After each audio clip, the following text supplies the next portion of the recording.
Welcome back to another video. I am Rio, and today I'm going to be giving you guys something you've been asking for quite a while. Not too long ago, I did a collection of all my jeans. In that video, I talked about some of the jeans that I've self-tapered and altered myself. And with that video, you guys had a ton of questions of how I did it and what I went about doing it. And honestly, it's really simple.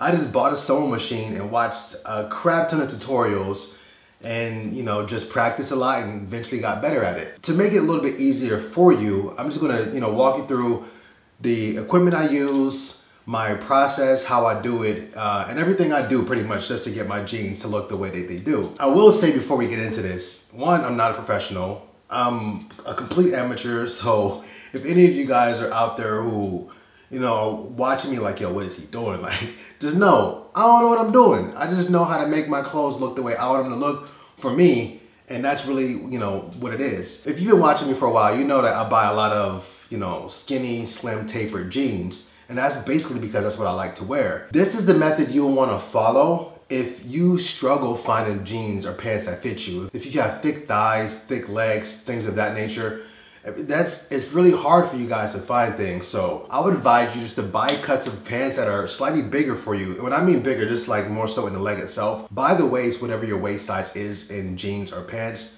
But the leg, we have a lot of room to alter those if you just buy them a little bit bigger. The pair of pants I'm going to be using is these Levi's, kind of like almost twill-like Levi's 514, size 32 waist, 32 length. As you can see, they're pretty baggy, not really my steez. I got these on eBay probably maybe like a month or so ago. Around the time I did that video, I bought these not too long after that with plans of doing this video for you guys. And as you know, I have my project I was working on. First step is to know exactly how you want to taper these.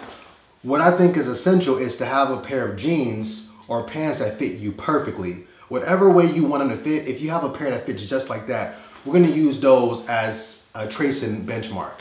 If you don't, you have to know exactly, as far as the ankle is concerned, how wide or how narrow you want that leg open to be. For me, I usually goes around 6 or 6.5. That's usually enough to give me a perfect skinny taper look down at the ankle. And as you can see, these fit extremely baggy, which it's a no-go. You cannot wear things like this. I won't say you can't wear them, but I don't advise for you to wear things that fit like this. It's just a very unflattering look. Back in the day, we probably were all wearing pants like this. Not no more. So basically, we're gonna start by turning these pants inside out.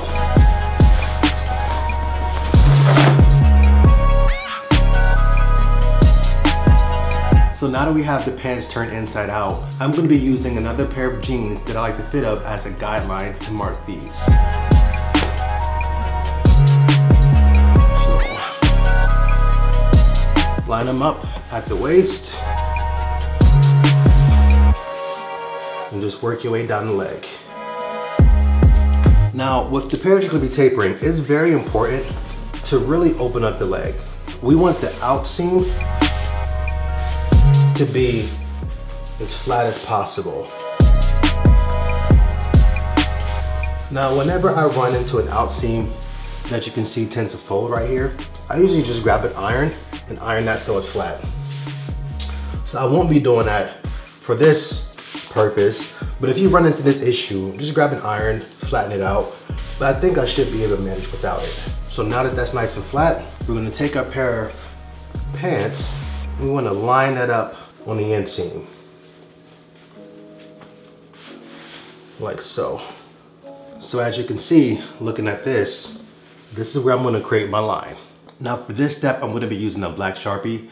If you don't feel comfortable using something to mark the pair of pants that you're gonna be tapering, I would use maybe like a safety pin or something to create that guideline and then use that to follow. I'm using this because it's gonna be inside out and you won't be able to see it. And I'm also gonna stitch over this line, so you won't really be able to see it anyway. So I usually start making that line right around the ankle, very lightly. Then I'm gonna work myself up. Just lightly making that line all the way up the leg. Now after making the line, it'll look something like this. which as you can see, extends all the way up the leg. And that's exactly where I want to stitch them at. So now I'm gonna mark the other one doing the same exact thing, and then we're gonna go taper them up.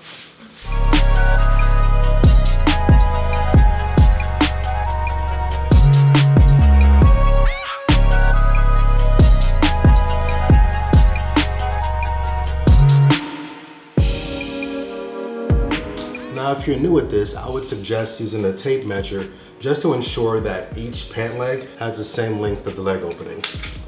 So this one measures right at 6, and this one measures right at 6 as well. As I mentioned, that's not required, but it definitely does help to get you started off on the right foot. So now that we have our pants marked and measured, let's start tapering them.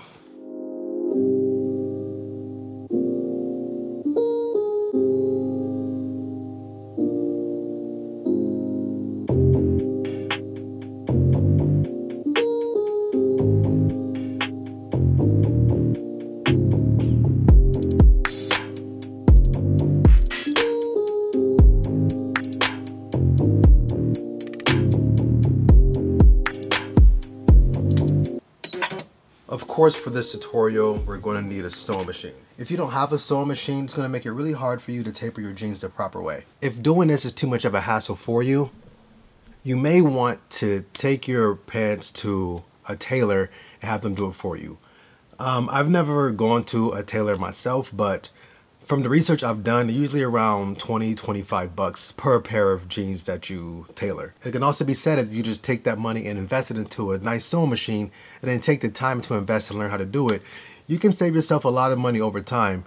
And not only that, since I've learned to do this a few years ago, I've actually made money by doing it for friends. So it is definitely a skill and a trade that I think you should learn, especially if you're into fashion. But anyway, let's get into it.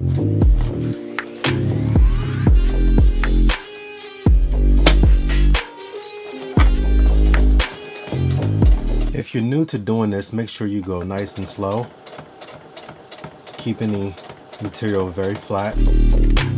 For this process, I'm doing a singular stitch with a 2.5 spacing. There's various other stitchings that you can use, but the singular stitch allows for you to de-thread it if you make any mistakes.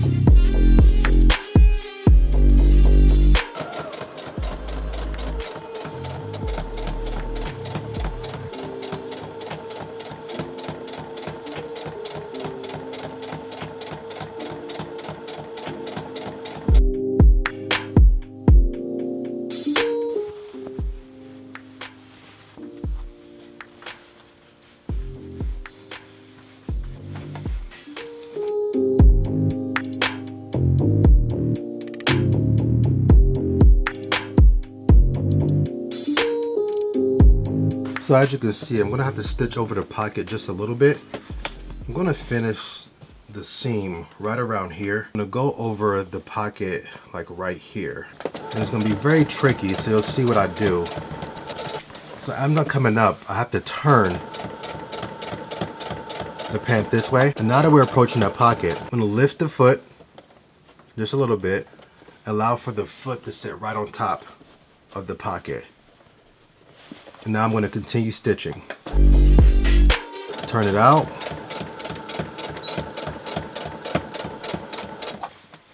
And that's going to be the stitch right over the pocket right there. Now I'm going to try these on to see how they look so far and see if I did a good job. I won't show you how they look until I'm finished with them, but this is part of my process. Well, as soon as I'm done with the first leg, I try them on, see if it's fitting how I want.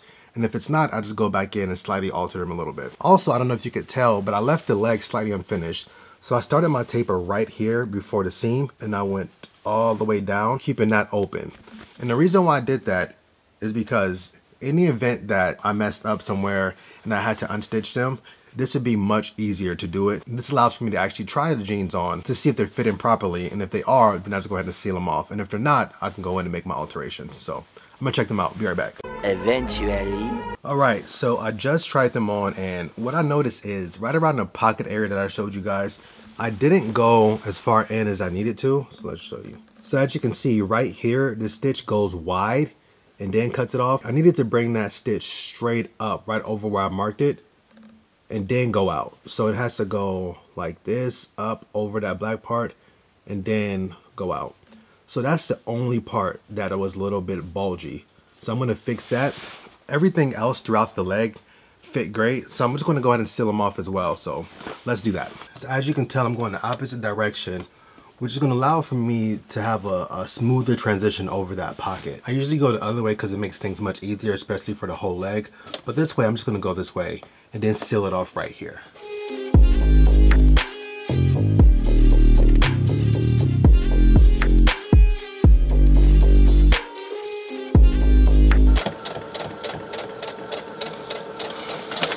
Alright, so I made it over the pocket a little better there. And went ahead and sealed it off right around here. Right where it crosses is where it locks in at. I won't have any issues with like loose threads or nothing like that. So what I'm going to do is try these on and hopefully take care of that little bulge I had right there, which in theory that should definitely do it. Now I'm going to go ahead and seal off the bottom of the leg. So as you see, we got the taper completely sealed off on the right leg. So now all we have to do is just cut out the excess fabric. And then I'm just going to knock out this leg and then we're done.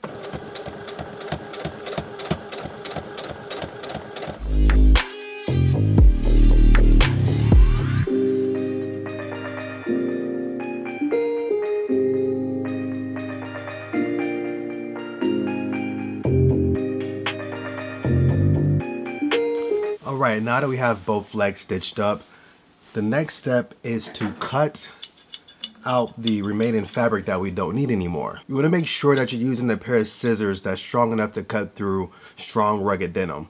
So this is a pair of fabric scissors by Ginger. Not really sure how to pronounce it. It's from Italy. Very heavy duty, sharp scissors. I mainly use these when I'm cutting jeans after I've tapered them, so let's get to it.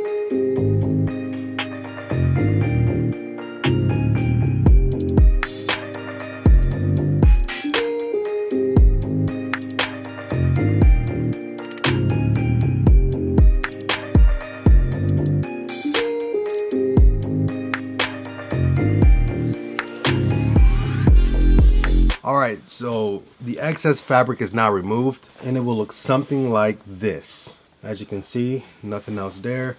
I cut it off right around here. Right around, I guess, like mid-thigh area. So what you'll be left with is a little piece that splits open like this. Now what you can do, which I'm not going to do for these pair, you can actually fold that like so and then stitch a line on both sides. So it'll fold down like so. You can kind of get an idea what I'm talking about. Maybe to like here, so about 4 inches. And the reason why you would do that is that when you cuff, I actually show you, when you cuff the pants when you're wearing them. So for instance, this is the pants. I would cuff it like so. You don't want to see that sticking out. So if you fold it like I just mentioned to you, and stitch those lying flat, you'll have a much cleaner cuff and it will look something like this. So it would be hard to tell that these were even altered when you do it that way. Now what's left for me to do is just to throw these on and see how they look. Throughout the process, I've tried them on a couple of times just to make sure they were going the right way. So I'm gonna toss them on now so you guys can see, and then we can kind of compare to how they were before and then how they are now. And again, this is at your discretion. However you want your jeans or pants to look, you can make them look just like that.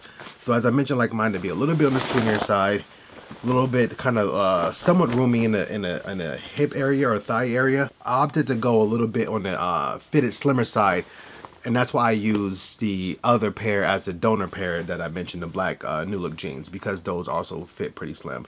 But if they were a pair of actual rugged denim jeans, then I would have kept the thighs much roomier. But anyway, let's check them out.